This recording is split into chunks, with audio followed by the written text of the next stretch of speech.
A graça e a paz de Cristo Jesus. É uma alegria enorme conhecer vocês. Antes eu conhecia vocês de ouvir falar, porque vocês têm um pastor que ama vocês, do fundo do coração, e ele vive falando de vocês. Mas hoje eu posso conhecê-los pessoalmente. E trago também a saudação da Igreja Batista da Palavra, que sabe que hoje estarei aqui e que vocês fazem parte dos nossos temas de oração, não é? Como outras igrejas que têm sido, de alguma forma, parte dessa comunhão de pastores envolvidos com 9 marcas, envolvidos com a plantação e revitalização de igrejas saudáveis. Estou muito feliz de conhecer vocês. E sem demoras, eu gostaria de convidá-los a abrir as vossas Bíblias no Evangelho de Salmo 91. Às vezes a gente diz uma coisa dessa e as pessoas falam, pô, mas não é evangelho. É evangelho sim. É uma boa notícia, a notícia de Salmo 91, e é isso que eu quero mostrar para vocês hoje, como o Salmo 91 é evangélico.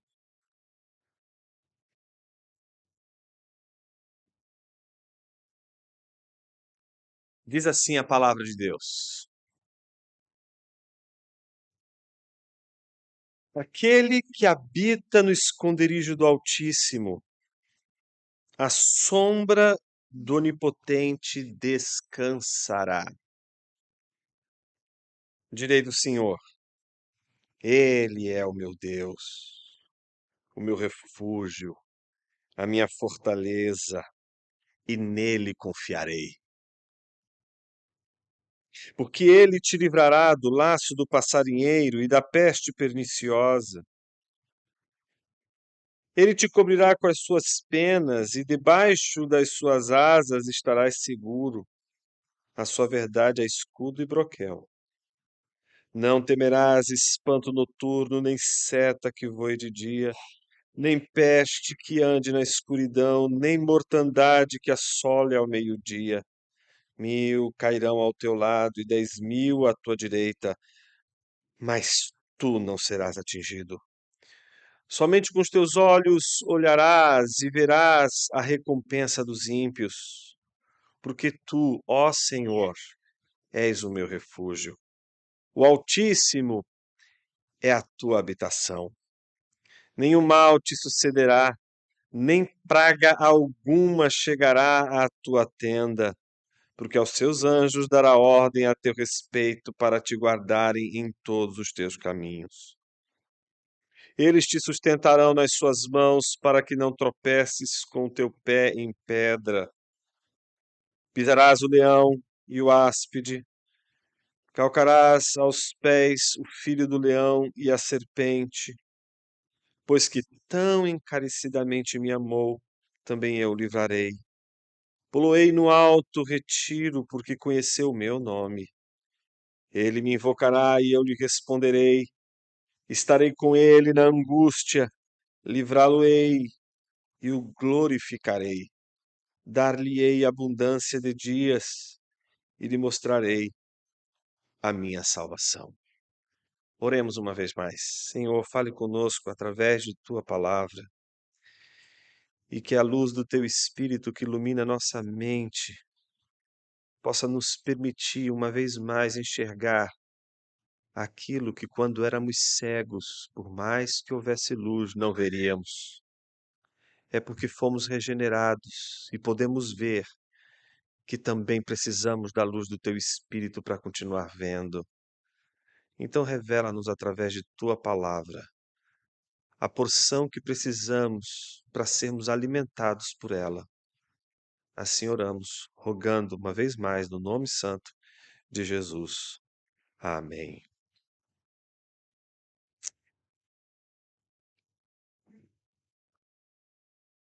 Salmo 91 é um daqueles salmos conhecidíssimos entre os cristãos. No meu contexto, o Salmo 91, ele costuma inclusive ficar aberto em várias casas, como se fosse uma espécie de salmo que espanta qualquer possibilidade de ataque de inimigos, de ataque das trevas.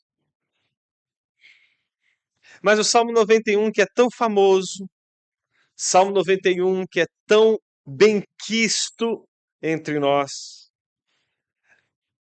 também foi usado por Satanás na tentação de Jesus no deserto. Momento que marca o início do seu ministério. Tanto em Mateus capítulo 4, versículo 6, como em Lucas capítulo 4, dos versículos 9 a 11, nós vemos a trama da tentação sendo conduzida de uma tal forma em que o Salmo 91 aparece justamente naquele momento, usado de forma equivocada, de forma errada, para fazer o nosso Senhor cair em tentação. Se Satanás é capaz de usar o Salmo 91 para fazer Jesus cair em tentação, será que nós não poderíamos nós mesmos usar o Salmo 91 como uma espécie de pedra de tropeço para nós mesmos? Talvez boa parte da nossa insensibilidade, incapacidade de perceber como usamos mal o Salmo 91 decorre, às vezes, de uma leitura extremamente desatenta do Salmo 91. Não são poucos os que conhecem o Salmo 91. São muitos. Mas eu diria que talvez sejam poucos aqueles que mergulharam, se debruçaram a ponto de, no Salmo 91, sorver tudo aquilo que o Salmo 91 de fato está dizendo. Óbvio, e não pretendo sorver com vocês tudo aquilo que o Salmo 91 tem para a gente. Mas eu gostaria de, pelo menos, pontuar com os irmãos nesta manhã 3 partes que constituem esse salmo de uma tal forma que a sua leitura do salmo pode ser reconsiderada a ponto do Salmo 91 ganhar vida e um vigor que antes talvez não tinha. E se eu dissesse para você que o Salmo 91 são 3 vozes, são 3 discursos de 3 pessoas distintas? Se eu te pergunto quem escreveu o Salmo 91, por enquanto, quando a gente olha o texto, a única coisa que a gente sabe é que é alguém que habitava no esconderijo do Altíssimo. É a única informação que nós temos. E muitos de nós não para pensar o quanto este salmo não se refere única e exclusivamente a este que habitava no esconderijo do Altíssimo. Para que você possa perceber como o Salmo 91 é constituído de discursos. Eu gostaria que você prestasse atenção neste salmo em 3 partes. A primeira parte vai dos versículos 1 a 2, e é o discurso deste que habita o esconderijo do Altíssimo. A segunda parte, do versículo 3 a 13, é o discurso de um arauto. Os versículos 14 a 16 constituem a última e terceira parte, que é o discurso de Deus. Ou seja, temos 3 discursos. O discurso daquele que habita o esconderijo do Altíssimo, o discurso de um arauto e o discurso de Deus. Este salmo, ele é considerado um salmo régio. Um salmo régio é um salmo que aponta para a realeza, aponta para a condição de um rei que está em apuros, de um rei que está numa situação difícil e que encontra nesse apuro em que ele está um abrigo, um refúgio.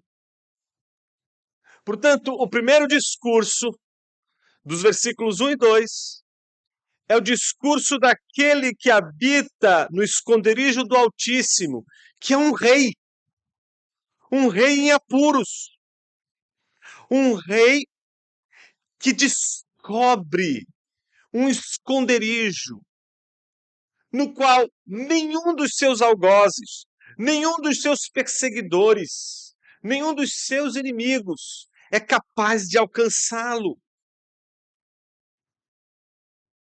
Eu queria que você observasse que o primeiro discurso é deste rei em apuros, mas que encontrou um refúgio, encontrou um lugar de proteção. E quando ele encontra esse esconderijo, quando ele encontra esse lugar de proteção, ele então fala, ele discursa. Observe, o narrador do Salmo 91 começa dizendo e anunciando: aquele que habita no esconderijo do Altíssimo, a sombra do Onipotente descansará. Direi do Senhor, ele é o meu Deus, o meu refúgio, a minha fortaleza, e nele confiarei. Observe que o primeiro discurso é o discurso que anuncia aquele que habita no esconderijo do Altíssimo. Mas não apenas habita no esconderijo do Altíssimo, mas descansa à sombra do Onipotente. Eu quero chamar a sua atenção para duas coisas importantes que o narrador fala deste esconderijo, de onde o rei discursa. Esse esconderijo é o esconderijo do El Elyon, o Altíssimo. Aqui a hipérbole é a indicação de que este esconderijo está num lugar tão alto, tão alto, tão alto, que ninguém seria capaz de alcançar. Porque é o lugar do Altíssimo, o lugar onde ninguém é capaz de ir, um lugar onde ninguém é capaz de chegar. Observe que este rei que está em apuros, ele encontra no esconderijo do Altíssimo, nesse lugar secreto do Altíssimo, um esconderijo, um lugar para morar, um lugar para descansar, um lugar para habitar. Observe a palavra morar, habitar. Ele não está dizendo que este rei está agora no esconderijo do Altíssimo, de passagem, como se ele estivesse ali passando ligeiramente por aquele lugar. Não, ele vai fazer deste lugar tão alto, inalcançável. Ele vai fazer deste lugar a sua morada, o seu lugar de habitação, a sua casa. Nesse lugar altíssimo, onde ninguém pode alcançar, é ali que ele vai descansar à sombra do El Shaddai, à sombra do Deus Todo-Poderoso, à sombra do Onipotente, à sombra do Deus Poderoso. Você percebe onde que este rei em apuros está? Num lugar onde nenhum de nós poderia chegar, num lugar onde nenhum inimigo poderia alcançá-lo. Ele está completamente defendido, ele está num lugar completamente seguro. Você já parou para pensar que hoje as nossas casas, elas representam isso? Um lugar de segurança, um lugar de descanso, um lugar onde a gente pode chegar e encontrar ali, Não só um lugar onde a gente descansa, mas um lugar seguro para a gente habitar. Um lugar onde a gente se sente protegido. Aliás, se existe algo que as nossas casas, as nossas cidades, os nossos condomínios representam, não é outra coisa senão uma saudade silenciosa daquela segurança que tínhamos no Éden. Desde que nós fomos expulsos do Éden, aquela segurança do jardim, ela foi perdida. E a gente vive tentando reconstruir aquela segurança perdida do jardim nas nossas casas, na proteção das nossas casas, na segurança das nossas casas, na segurança das nossas vidas, para que a gente viva num lugar seguro, para que esse lugar tenha proteção. Mas nenhum lugar pode ser mais seguro do que o lugar que Deus planta, o lugar que Deus faz, o lugar que Deus cria. O jardim é o lugar da maior proteção, porque aquele lugar era o lugar de Deus. Um jardim de Deus. Você já parou para imaginar que Deus não coloca Adão no Éden? A Bíblia não diz que ele colocou no Éden, a Bíblia diz que colocou ele no jardim do Éden. Houve um cultivo. Deus fez um cultivo para que naquele jardim, que é o lugar de Shalom, aquele lugar de paz, aquele lugar de descanso, ali ele pudesse habitar, ali ele pudesse morar, ali ele vivesse de maneira segura, ali nada de ruim lhe pudesse acontecer. No entanto, fora do jardim, nenhum homem está seguro, ninguém está seguro fora do jardim, mas este rei encontrou um lugar seguro, encontrou um esconderijo seguro fora do jardim do Éden. E este lugar seguro fora do jardim do Éden é altíssimo, está no lugar altíssimo, está no lugar de máxima proteção. Não apenas isso, se você observar sobretudo o versículo 2 representa o discurso desse rei, que diz ao Senhor: Tu és o meu refúgio e minha fortaleza, o meu Deus em quem confio. Ele se dirige tanto a Yahvé como a Elohim, tanto ao Senhor como ao seu Deus, e dizendo a ele: Tu és o meu refúgio e a minha fortaleza. Observe que ele não está dizendo que é o lugar onde Deus habita, que é o lugar seguro para ele. Ele não está dizendo que este lugar altíssimo, este lugar onde ele está escondido, este lugar é o seu refúgio. Não! Ele está dizendo que o seu refúgio está em Deus. Deus é o seu refúgio. Deus é a sua fortaleza, o meu Deus em quem confio. Você consegue observar como este rei se refere a Deus, o que ele diz a Deus? Não outra coisa senão: Tu és meu refúgio, minha fortaleza, meu Deus em quem confio.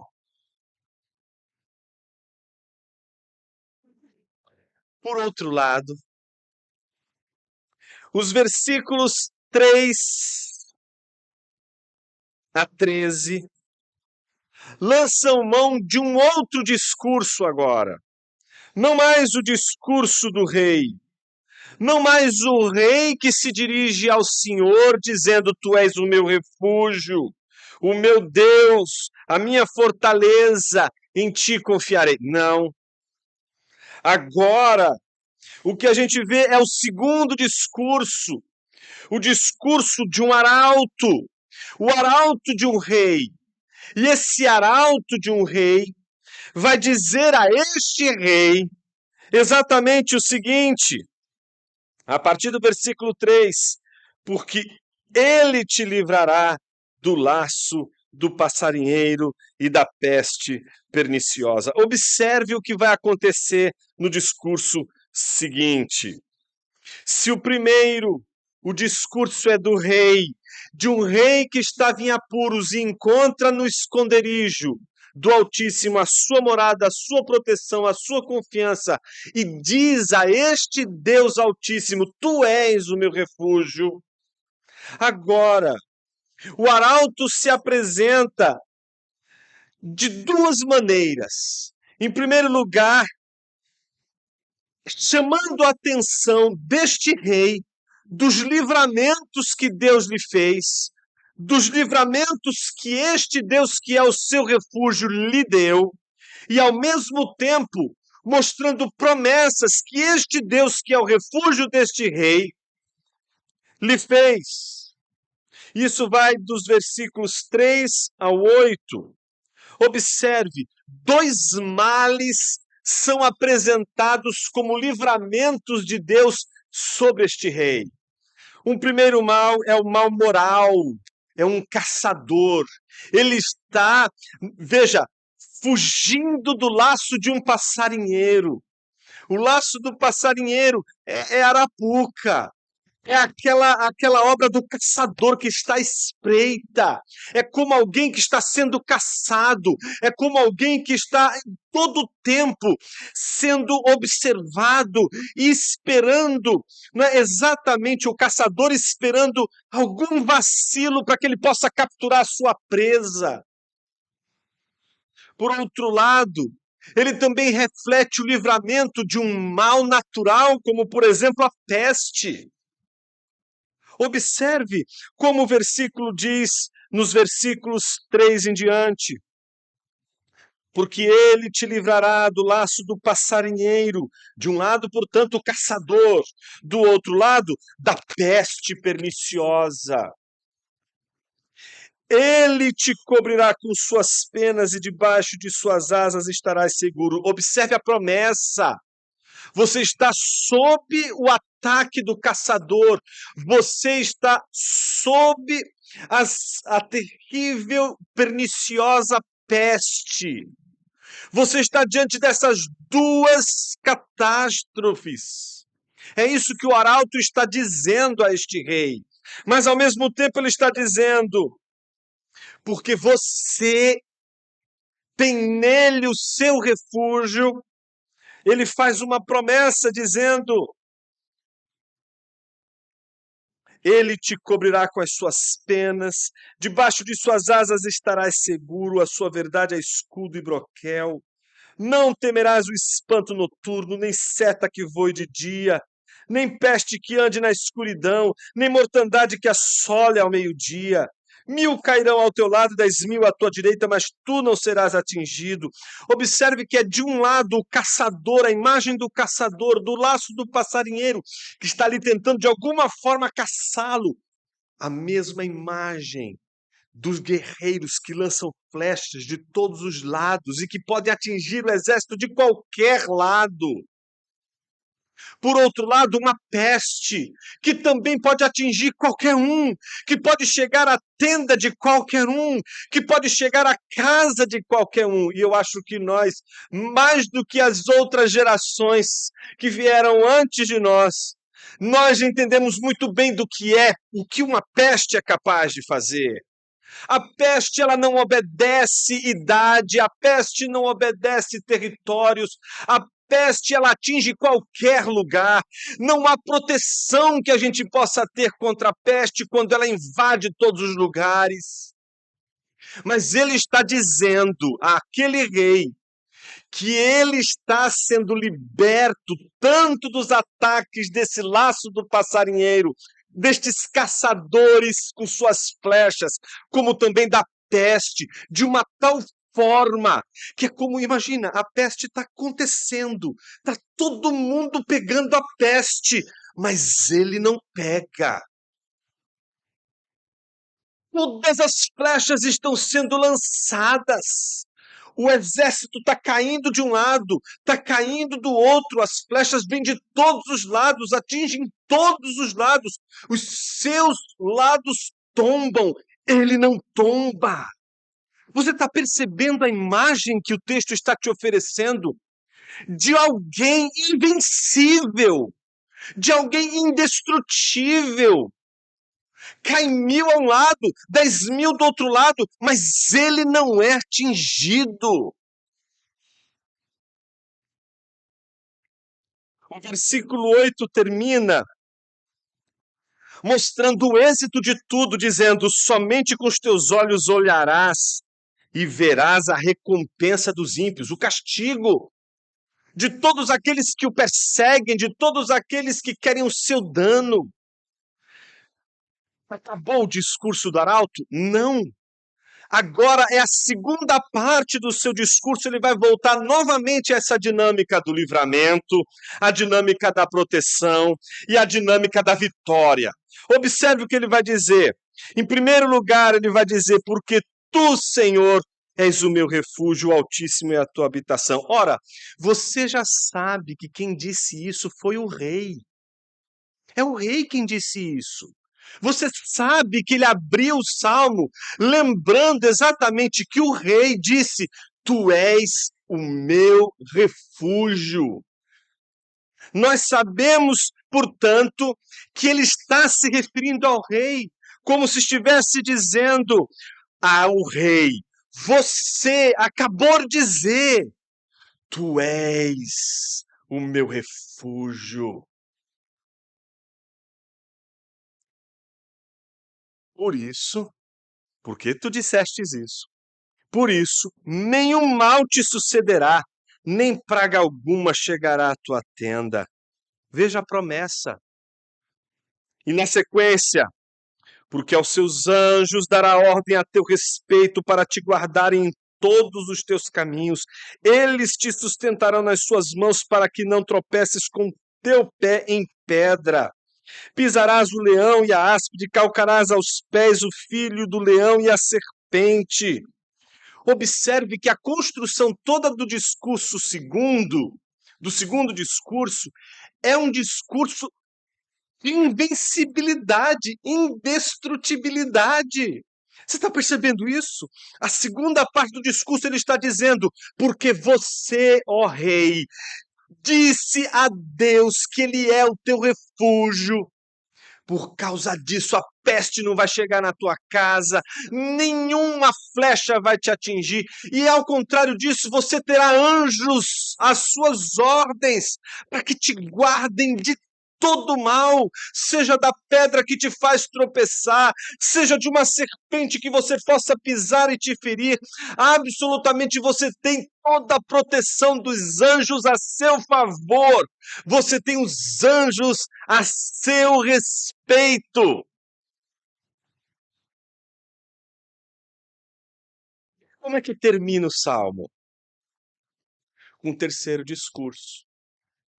Nós já vimos o rei abrindo, dizendo para Deus o que Deus é para ele, o seu refúgio, a sua fortaleza. Nós vimos o arauto discursando ao rei, dizendo: porque você confiou no Senhor, porque você fez do Altíssimo a sua morada, porque você fez de Deus o refúgio, você tem livramento, você tem promessa, você tem êxito. E ele faz isso por duas vezes, ainda enfatizando na segunda parte do discurso que não somente ele é liberto de todas as perseguições, de todos os ataques e pestes, mas ele tem o poder sobre os anjos, ao ponto de ordenar aos anjos, dizer aos anjos o que os anjos têm de fazer, inclusive para protegê-lo. O terceiro e último discurso agora é Deus. Deus agora discursando sobre o rei. O que Deus fala sobre o rei? Observe a partir do versículo 14 a 16.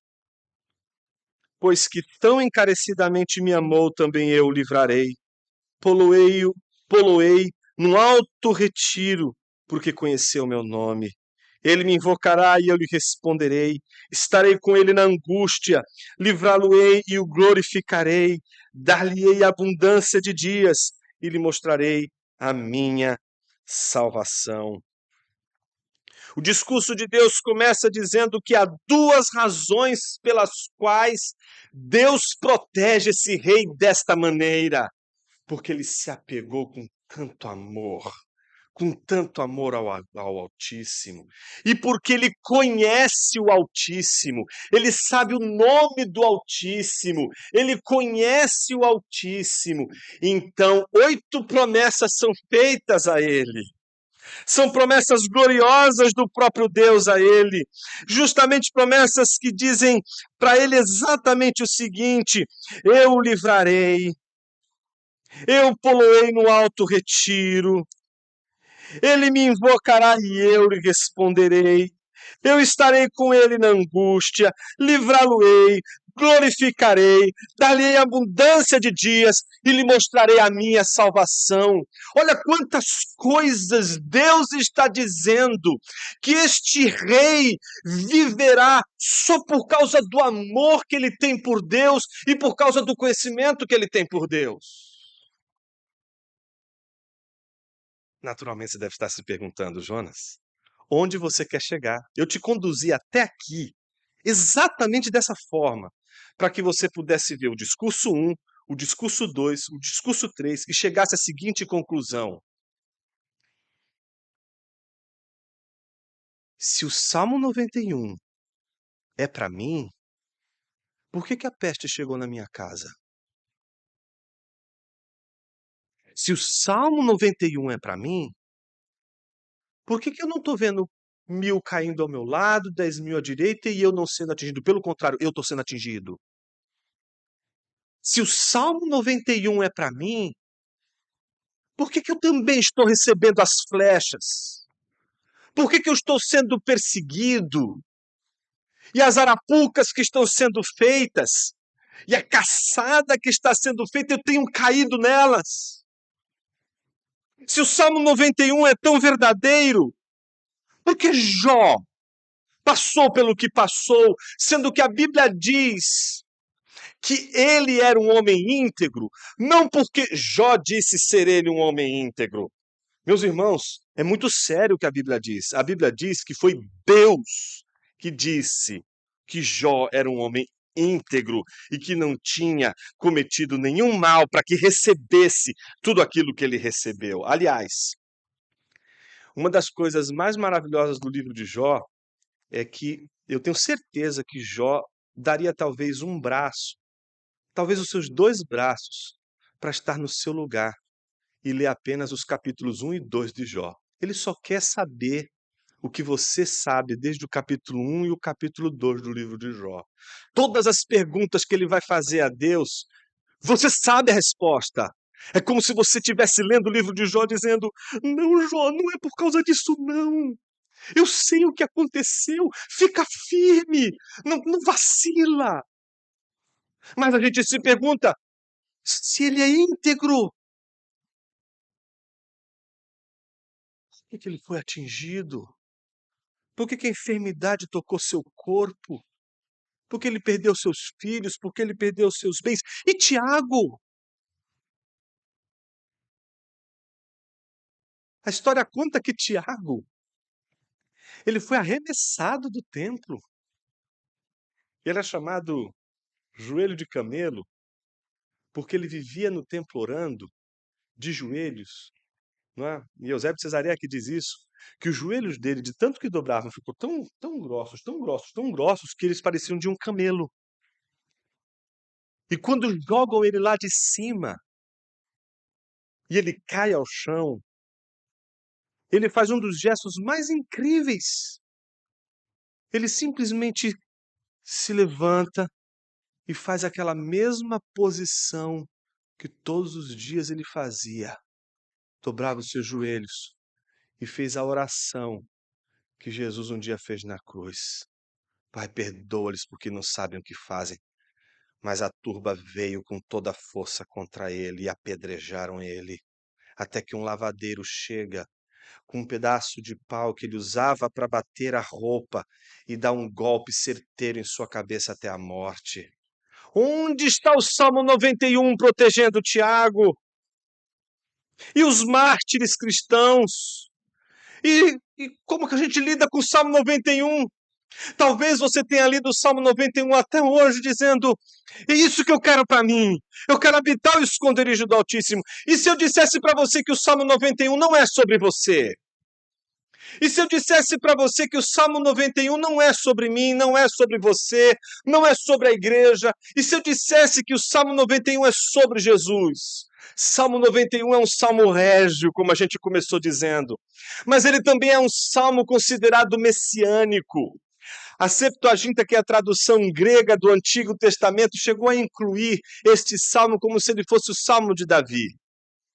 Mas uma coisa que a gente sabe é que muito provavelmente não foi de Davi.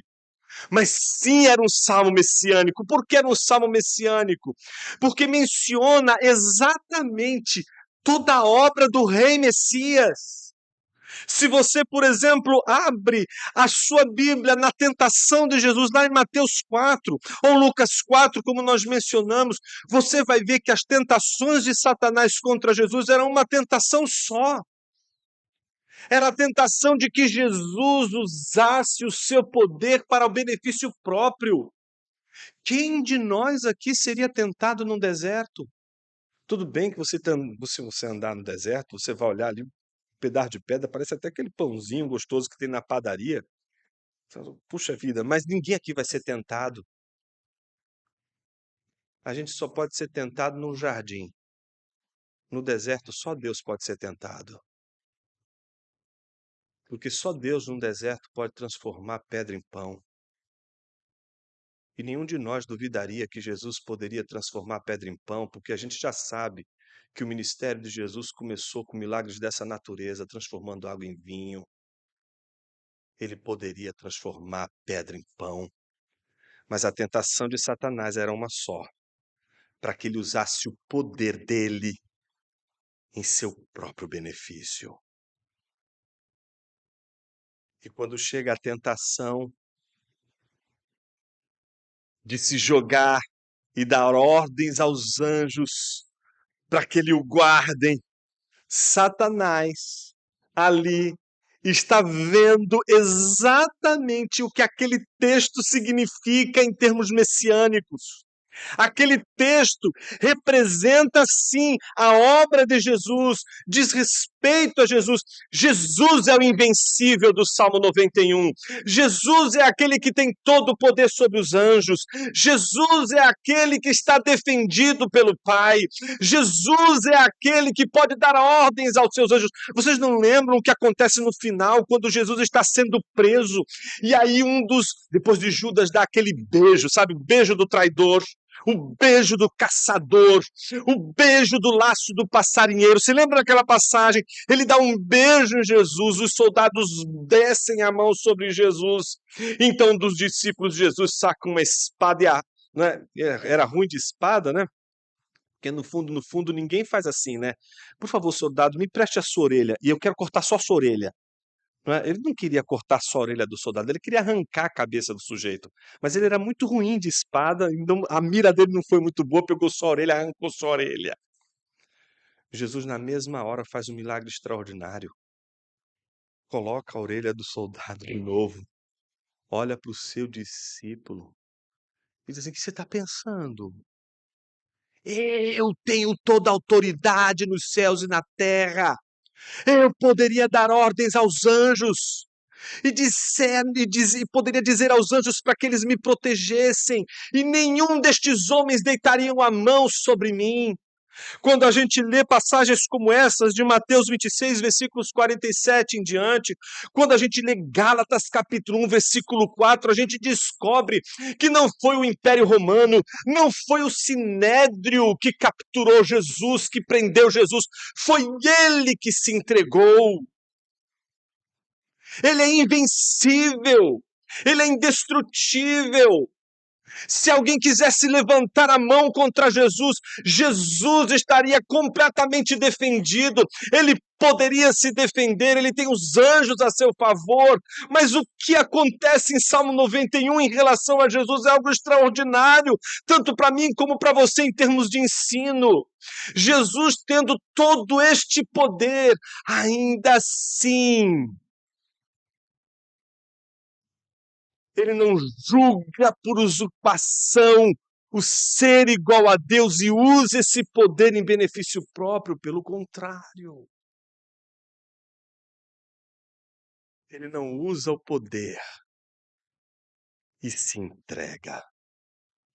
Uma das passagens mais belas do comentário de João Calvino a Daniel é justamente o início, quando ele diz assim: preste atenção.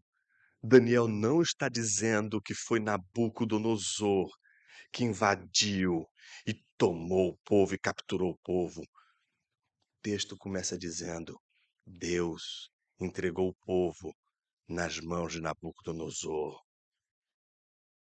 Ninguém se opõe ao poder de Deus. Ninguém faz frente ao poder de Deus. Ninguém consegue fazer frente ao poder de Deus. Por isso, esse salmo diz respeito a Jesus, o único invencível, o único que consegue chegar no esconderijo do Altíssimo. Veja você, será que eu e você podemos chegar no esconderijo do Altíssimo? Você já foi lá? Conta para mim como que é esse lugar. Quem aqui de nós subiu tão alto ao ponto de estar justamente nesse esconderijo do Altíssimo? Não, não somos capazes de chegar nesse lugar. Não temos pernas nem asas para chegar nesse lugar. Por isso, quando Jesus terminou a sua obra, ele olhou para os seus discípulos e disse: Eu preciso ir, porque para o lugar para onde eu vou, vocês não podem ir, mas eu vou preparar o lugar, eu vou preparar uma morada, eu vou voltar para levar vocês para lá. Ninguém consegue chegar nesse lugar senão por meio de Jesus Cristo. Por isso, a palavra de hoje, desta manhã, não é se você é alguém invencível. Não. Não é se o Salmo 91 é para você. Talvez você saia daqui dizendo: puxa vida, eu passei a minha vida inteira achando que o Salmo 91 era sobre mim. O que significa, a partir de agora, passar a sua vida inteira sabendo que o Salmo 91 é sobre Jesus? Significa uma coisa poderosa: que Jesus, tendo todo o poder, preferiu se entregar, preferiu se doar a usar o poder em benefício próprio. Tente observar agora a sua vida, a sua obra na igreja, o seu trabalho entre os irmãos na igreja. Às vezes a gente faz tanta coisa, mas a pergunta que não quer calar é se o que a gente faz é algo que a gente está entregando, como se estivéssemos abrindo mão de um poder. E este é realmente o poder do Evangelho, o poder dos que abrem mão do poder. Você pode lavar seus próprios pés. Mas o Evangelho não é sobre você poder lavar seus próprios pés. O Evangelho é sobre abrir mão de lavar seus próprios pés e deixar que o outro lave seus pés. O Evangelho é sobre como a gente abre mão. O Evangelho é como a gente entrega. O Evangelho é como a gente se doa. O Evangelho é sobre como a gente consegue colocar diante de Deus e diante de todos aqueles que estão à nossa volta, não aquilo que a gente acha que é nosso, mas aquilo que sempre foi dele. E quando a gente simplesmente entrega, é como se a gente estivesse dizendo: nunca foi realmente meu. E assim, meus irmãos, a gente descobre que nada será realmente nosso se não for realmente do Senhor. Por isso você nunca vai entregar algo que realmente pertence a Deus se você realmente não tiver consciência de que nada te pertence, tudo pertence a Ele. Jesus é o Rei e Ele deu o exemplo. Ele se entregou. E você? Talvez o maior peso da nossa vida esteja exatamente aqui, porque a gente quer tanto, tanto que Deus nos proteja, que Deus nos guarde. E Ele vai fazer isso, meus irmãos. Ele cuida do seu povo. Ele vai proteger seu povo. Mas ao mesmo tempo Ele vai dizer para você: Jesus enfrentou a cruz. Por que você está fugindo da sua cruz? Ele vai te proteger. Ele vai cuidar de você. Mas tem hora que a gente vai precisar entregar. Tem hora que a gente vai precisar se doar. Tem hora que a gente vai ter que estender as mãos e dizer: Senhor, minhas mãos estão vazias. Não tem nada nelas para te ofertar. Toma então a minha vida todinha e use ela para a tua glória, para o teu louvor e para a tua honra. O Evangelho não é sobre nós. O Evangelho é sobre Jesus. O Evangelho não é só sobre como Deus nos abençoa. O Evangelho é sobre Jesus Cristo e como Ele nos salva. E é porque Ele nos salvou que a gente pode dizer: cuida de mim, Senhor. Cuida da minha casa. Ninguém pode cuidar de você tão bem como Jesus é capaz de te cuidar. Eu queria orar com você nessa manhã. Senhor Deus e Pai, te agradecemos por tua palavra. Te agradecemos pelo Rei Jesus, pelo Rei invencível, todo-poderoso, indestrutível, mas que se entregou à cruz por amor daqueles que o Pai o entregou. Senhor, nós estamos hoje aqui pedindo as tuas misericórdias, porque a gente lê a Bíblia tentando o tempo todo nos ver nela.